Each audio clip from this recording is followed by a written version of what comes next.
quando os interesses políticos têm mais valor que os direitos humanos, os ativistas simplesmente desaparecem do radar. O problema da liberdade de expressão em Angola tornou-se uma necrose, só resta a amputação. José Gama, vamos aqui olhar para toda essa questão. Perante tantas evidências de atropelos aos direitos humanos e às liberdades e garantias dos cidadãos, então as organizações da sociedade civil poderão um dia processar o Estado angolano? Ou seja, há políticos angolanos que um dia poderão parar as barras do Tribunal Penal Internacional por conta de todo um conjunto de atropelos que têm estado a cometer?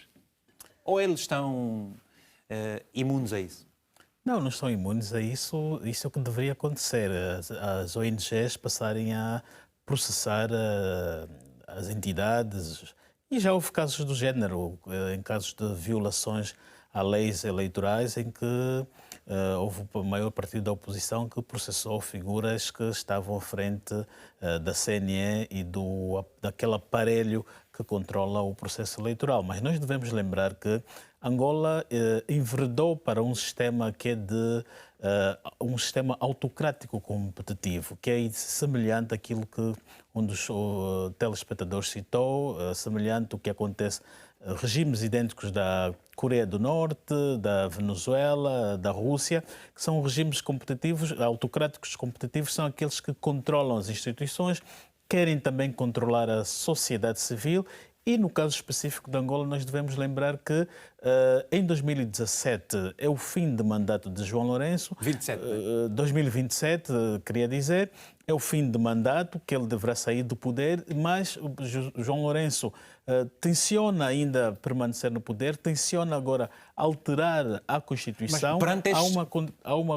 Há uma contestação popular. Então, o que é que ele está a fazer? Antes de sair do poder, ou antes de 2027, vai aprovando leis de repressão, como esta lei, a lei contra o vandalismo, que é uma lei que vai aplicar contra quem vai fazer manifestação, as leis contra as ONGs, que limita o exercício das ONGs, que ele é que passa, quem vai, até as direções das ONGs passam pelo seu aval, o seu crivo, portanto está a criar aqui um pacote repressivo para intimidar. Não é um regime que caminha para a ditadura. Eu pergunto, perante a situação de exaustão em que o país se encontra, isso não poderá ter aqui uma convulsão social, porque as pessoas vão perdendo o respeito, perderam o medo, perdem a confiança pelas instituições que iam defendê-las? Não é perigoso? E há pouco tempo eu perguntei à Ana por que razão é que tem havido ou não um cinismo da parte da comunidade internacional perante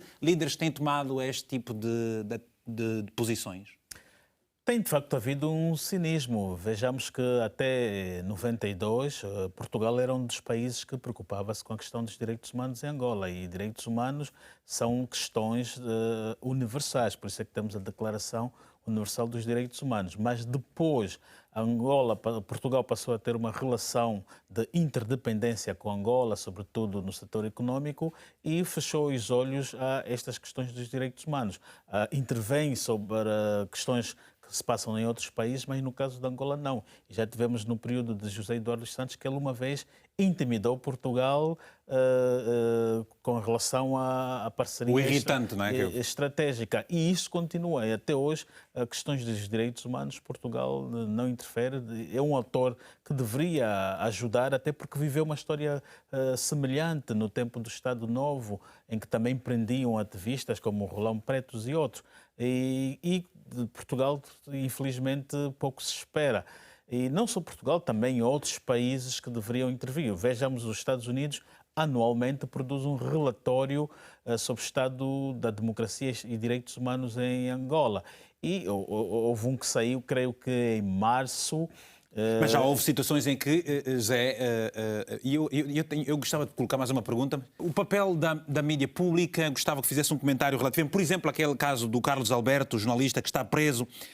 Ele terá sido vítima do risco e os obstáculos enfrentados por aqueles que buscam proteger e expandir a liberdade de expressão, intimidação, prisões arbitrárias e violência. Não posso aqui para o Gama responder essa questão e depois ouvimos também o Serra Banco.